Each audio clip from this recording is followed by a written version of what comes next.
நிலவிடும் வாடகை வாங்கி வெளி வீட்டினில் குடி வைக்கலாமா? நான் வாழும் வீட்டுக்குள் வேறாரும் வந்தாலே தகுமா? தேன்மலை தேர்க்குக்கு நீதான் உந்தன் தோள்களில் இடம் தரலாமா?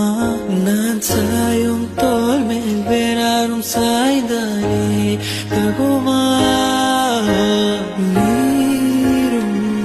செங்குல சேரும் கலை